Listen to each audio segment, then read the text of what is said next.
contra de argumentos de otras personas.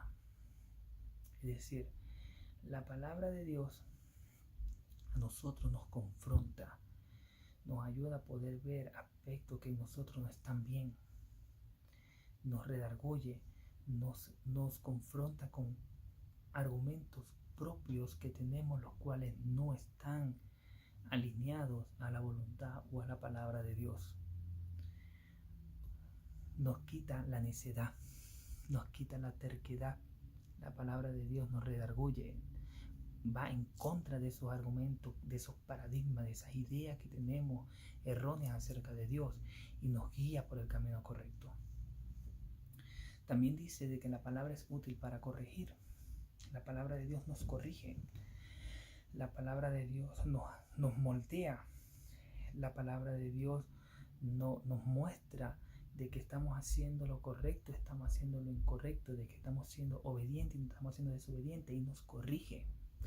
A los que son padres pueden entender este concepto totalmente de la manera en cómo se los voy a plasmar o a explicar.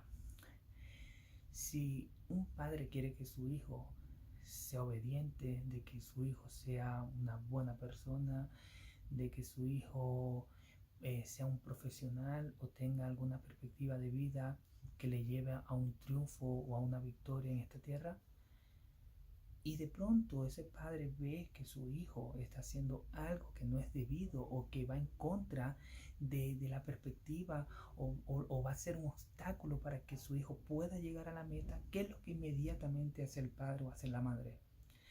Lo corrige, le enseña y le ayuda a ver y entender de que lo que está haciendo va a ser un obstáculo a futuro para que pueda alcanzar la meta que desea en su vida.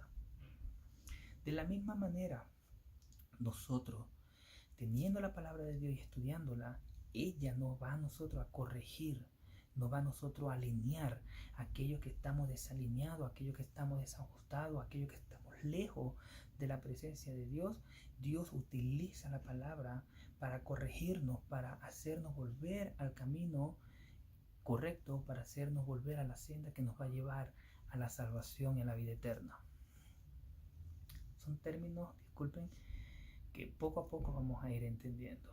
Salvación, vida eterna, redención, remisión, expiación, son términos poco a poco vamos a irlo viendo y vamos a irlo entendiendo a medida que vamos avanzando, ¿ok?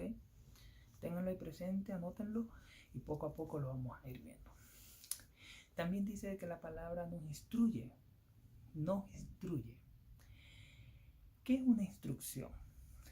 Por ejemplo, si nosotros vamos a una empresa, nosotros no sabemos cómo es el trabajo, nosotros no sabemos cómo es el asunto en el área que nos han colocado.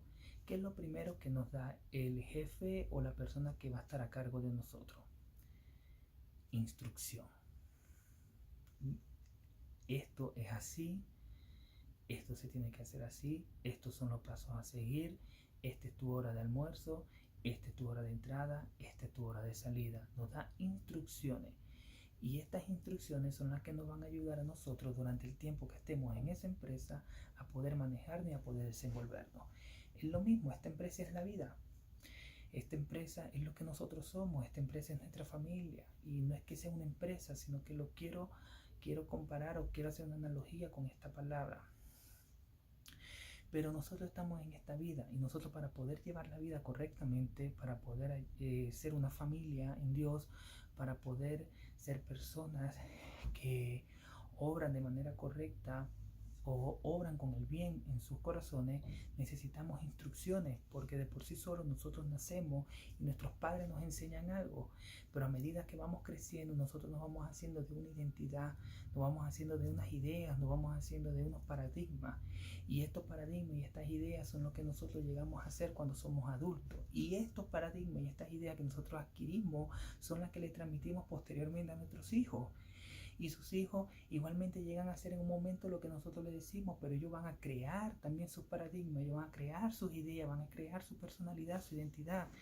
Y así mismo se lo van a transmitir a nuestros nietos y así sucesivamente. Entonces, si nosotros creamos paradigmas, ideas erróneas en nosotros mismos, esas mismos paradigmas, esas mismas ideas erróneas, nosotros lo vamos a transmitir como una instrucción a nuestros hijos y el error va a continuar y va a ser transmitido a nuestros hijos y nuestros hijos, a nuestros nietos y así sucesivamente. Por eso es necesario de que nosotros podamos transmitir la instrucción, pero la instrucción que Dios nos da, porque es la correcta. Tenemos que transmitir la instrucción que Dios nos muestra en las Escrituras para que los errores que nosotros hayamos cometido no vuelvan a repetirse en nuestros hijos y de nuestros hijos a nuestros nietos. Y todo esto, enseñar, redarguir, corregir, instruir en justicia, tiene que ser en justicia. Y no es nuestra propia justicia, es lo que Dios considera justo. Dios es justo con el bueno y con el malo. Al bueno le da su galardón, al malo le da su recompensa, su retribución.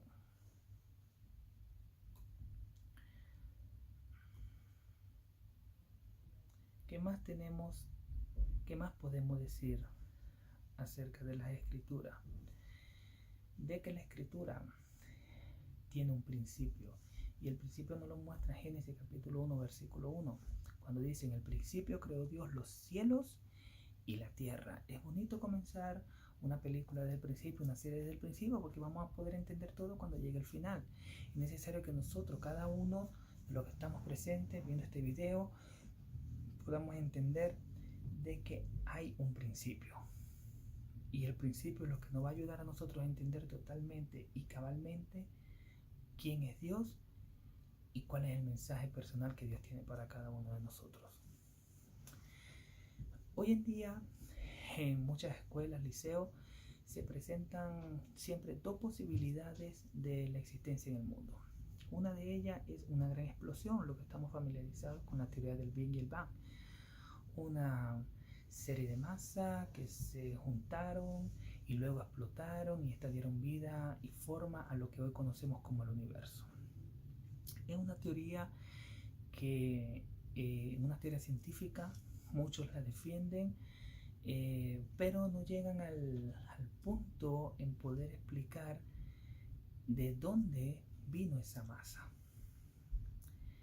La teoría parte de algo que ya está creado, una masa, serie de masas que se juntaron y luego explotaron. No vamos a entrar en detalle en esa teoría porque queremos enfocarnos en lo que nosotros vamos a estudiar o lo que nosotros vamos a creer o vamos a tener como norma de fe. La otra teoría es acerca de la obra de un creador. Esta obra de un creador habla acerca de que de la nada no existía nada y de la nada nació algo. Fíjate que hay una historia que a mí me gusta mucho y me llama mucho la atención, de que había una serie de personas que trataron de poder crear algo o de poder crear al hombre, como dice en la escritura, del polvo de la tierra. Y estas personas intentaron hasta que por fin lograron su objetivo y pudieron crear vida del polvo de la tierra. Y estas personas se reunieron en un lugar y llamaron a Dios. Hola Dios, mira, por favor, necesitamos hablar contigo. Y Dios, mirando, les dice: díganme, ¿qué necesitan? Mira Dios, nosotros hemos llegado a la conclusión de que no te necesitamos. Y Dios dice: oh, no me necesitan. Bueno, porque hemos hecho lo que nos faltaba para lo que tú hiciste y a nosotros nos faltaba hacer, ya lo hemos logrado. Y dice Dios: ¿y qué es? Hemos podido crear vida del polvo, de la arena. Hoy Dios, interesado, se asombra y dice: oh, qué tremendo, interesante. Y Dios les dice: ¿pero les puedo pedir algo? Y dicen las personas: sí, dime. ¿Pueden hacerlo? Que yo lo pueda ver, porque es admirable que hayan llegado a ese punto. Entonces en ese momento la serie de personas toman de la tierra que está debajo de sus pies, del suelo, toman tierra y comienzan a armar la figura de un hombre. Entonces en ese momento Dios los detiene y les dice, un momento, deténganse. Y estas personas se detuvieron. Y Dios les dijo, ok, está bien que ustedes puedan crear al hombre del polvo, de la arena, pero les digo, busquen su propia arena. Interesante saber esto. Aunque estas personas habían podido crear al hombre de la arena, esa arena la había creado Dios, de la nada. Y Dios les dice, búsquense su propia arena. Cuando se busquen su propia arena, entonces habrán prescindido de un creador. Entonces, esta obra de la creación habla de que de la nada Dios hizo todas las cosas. Nosotros, como cristianos, creemos en la obra de un creador. Creemos de que en el principio Dios creó todo, no existía nada, absolutamente nada, y de la nada existió algo, y solamente la obra de alguien muy poderoso, todopoderoso, puede hacerlo. La Biblia nos enseña muchas cosas acerca de Dios. Una de ellas es la siguiente: si nosotros estudiamos la Biblia y a medida de que pase el tiempo vamos a ir estudiando más la Biblia a profundidad, y nosotros leemos la Biblia, nos damos cuenta de que ella nos enseña muchas cosas acerca de Dios. Vamos a enumerar algunas acá para que tengamos en conocimiento. La primera, la Biblia nos enseña que Dios creó todas las cosas. Todas las cosas fueron creadas por Dios. En Génesis capítulo 1, versículo 1, habla de que en el principio creó Dios los cielos y la tierra, lo que existía, lo visible y lo invisible lo creó el Señor. Lo segundo que nos explica la Escritura o la Biblia es que Dios es autosuficiente. Dios no necesita nada para existir. Dios existe por sí solo. Hay muchos niños que siempre preguntan, maestro, pastor, profesor, si Dios creó todas las cosas, ¿quién creó a Dios? Y es una pregunta curiosa. Y la respuesta es, Dios no lo creó nadie. Dios siempre ha existido. Antes de Dios existía Dios mismo. Porque Dios es autosuficiente. No necesita nada. Nosotros los seres humanos necesitamos aire, necesitamos comida, necesitamos agua, necesitamos alimento, necesitamos medicinas para poder existir. Pero Dios no necesita de tales cosas, porque Dios es autosuficiente, es autosostenible. Tercero, Dios no tiene ninguna necesidad. Dios no tiene necesidad ni siquiera de que el hombre le adore. Dios no tiene necesidad ni siquiera de que el hombre se acerque a Él. Porque aunque haya muchas personas que no creen en Dios, Dios sigue existiendo y Dios sigue siendo real. La intención de Dios es que todos puedan llegar al conocimiento de Él y todos puedan acercarse a Él. Pero Dios no tiene necesidad de ninguna cosa. Dios no necesita de nosotros. Nosotros necesitamos de Él. Dios no necesita que nosotros le adoremos. Nosotros necesitamos adorarle a Él. Dios no necesita de que nosotros nos acerquemos a Él. Nosotros necesitamos acercarnos a Él. Sin embargo, en este punto, Dios se ha acercado primero a nosotros a través de su Hijo y a través de la palabra, que es la Biblia, de su palabra, de su inspiración para cada uno de nosotros. 4. Dios no necesita nada para existir. Y esto habla de la autosuficiencia. Dios es autosuficiente. Nada para existir. 5. Dios es espíritu. Dios no tiene forma. Dios no tiene cuerpo. Dios no tiene brazos. Dios no tiene pies. Dios no tiene boca. No tiene ojos. No tiene oídos. No tiene nariz. No tiene nada. Ahora, si nosotros leemos la Escritura, nos podemos dar cuenta de que hay versículos que dicen como: y Dios extendió su mano. Y Dios habló, y Dios vio con sus ojos la tierra. Si Dios no tiene forma, ¿por qué la Biblia habla de esa manera? Esas son figuras literarias, las cuales se denomina antropomorfismo. Cuando la Biblia dice Dios extendió su mano, no quiere decir que Dios literalmente haya extendido su mano, sino que es un antropomorfismo, es decir, en ese momento el autor lo que estaba viendo de Dios fue como si alguien pudiese o estuviese extendiendo su mano. Entonces utilizó antropomorfismo. ¿Qué es antropomorfismo? Es darle atributos físicos a Dios o a un ser espiritual. Como Dios es espíritu, Dios no tiene forma alguna. Pero estos hombres, cuando fueron inspirados por Dios, necesitaban manifestar de una forma lo que estaban viendo, lo que Dios les estaba mostrando. Y como no podían ubicarse, no podían buscar nada, entonces utilizaron lo que ellos podían conocer. Extendió su mano, miró con sus ojos, habló con su boca, escuchó con sus oídos, pero no quiere decir que Dios tenga esto, porque Dios es espíritu. Simplemente es un tipo de antropomorfismo, darle a Dios atributos humanos porque Él es espíritu. Dios es omnipotente, Dios todo lo puede, Dios es altísimo, es decir, Dios está en lo más alto. ¿Qué hay encima de Dios? Nada, no, la respuesta no es nada. ¿Qué hay encima de Dios? Está Dios mismo. Porque si nosotros ponemos la nada encima de Dios, quiere decir que la nada está por encima de Dios. Y no, Dios es altísimo, está en el lugar más alto. No podemos hacerlo más alto a Él. Dios es omnipresente, es decir, está en todos lados. Y Dios es omnisciente, es decir, Dios lo sabe todo. Si nosotros abrimos la Biblia, nos podemos encontrar con que esta está dividida en dos partes. El Antiguo Testamento de Génesis hasta Malaquía y el Nuevo Testamento desde Mateo hasta el Apocalipsis.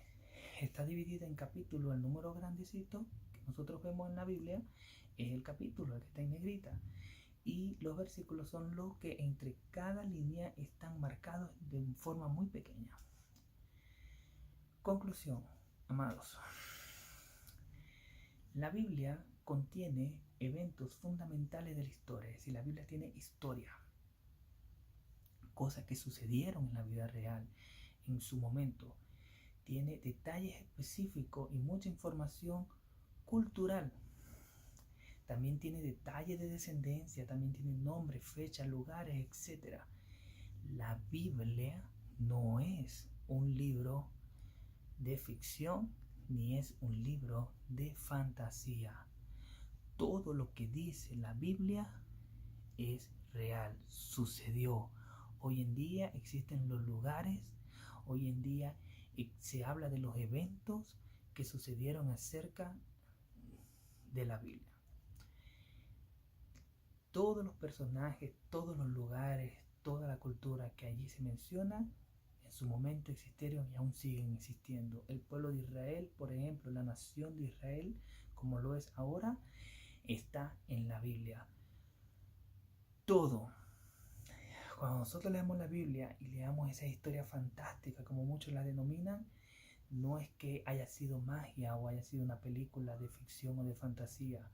Fueron eventos que un Dios todopoderoso permitió para que una humanidad corrompida pudiese creer y pudiese adorarlo a Él, el único y verdadero Dios. Quiero dejarles, para aquellos que quieren continuar un poco más, para aquellos que quieren saber un poco más acerca de las escrituras, unas pequeñas preguntas las cuales te van a ayudar a ti a poder refrescar lo que hemos visto durante estos 53 minutos de estudio bíblico muy básico, pero que te van a ayudar a poder profundizar y a poder acercarte a conocer a Dios como Él quiere que tú le conozcas. La primera pregunta es, cuando Dios quiso que sus palabras se escribieran, ¿eligió a cualquiera para que lo hiciera? Ahí te la dejo. La segunda, ¿cómo se les llamó a estos hombres que Dios inspiró para escribir la Biblia? 3. ¿Vivieron estos hombres en un mismo momento de la historia? 4. ¿Cuántos hombres fueron aproximadamente? 5. ¿Quién es el autor de la Biblia? 6. ¿Por qué debería alguien estudiar la Biblia? 7. ¿Quién es el único que vivía antes del principio? 8. ¿Cuántos dioses hay? 9. ¿Hubo alguna vez un momento en el que Dios no estuviera vivo? 10. ¿Qué necesita Dios para existir? 11. ¿Tiene Dios un cuerpo? 11 preguntas las cuales tú al responderlas vas a poder refrescar un poco este conocimiento y vas a poder aprender un poco más acerca de la Biblia. Y no vas a estar con aquellas dudas, no vas a estar perdido o confundido acerca de lo que las escrituras quieren decir. Es importante estudiar la Biblia y con esto culmino, ya que hay muchas cosas que nosotros escuchamos a nuestro alrededor, muchos predicadores, pastores, aún hermanos, líderes que escuchamos y de los cuales nosotros pensamos o creemos que lo que están diciendo es de la forma correcta. Aunque muchos de estos pastores, muchos de estos líderes hablen correctamente las escrituras, no siempre nos encontramos con personas que lo hagan de esa manera. Y es en ese momento en donde nosotros tenemos que tener un entendimiento claro de la escritura, en donde nosotros tenemos que entender un entendimiento correcto de la Biblia para poder filtrar todo ese conocimiento, filtrar todas esas palabras y convertirnos en catadores de la verdad, de lo que es verdad y de lo que proviene de parte de Dios. Dios te bendiga, Dios te guíe, Dios te guarde, que el Señor pueda ensanchar tu entendimiento, pueda revelarse a tu vida y tú puedas ser tocado por su Espíritu para que Él venga a morar en ti y pueda enseñarte todas las cosas y los misterios que hay en su palabra. No es imposible, ánimo, sigue adelante, podemos llegar a conocer a Dios de una forma correcta y de una manera en como Él quiere que le conozcamos. Bendiciones, amados.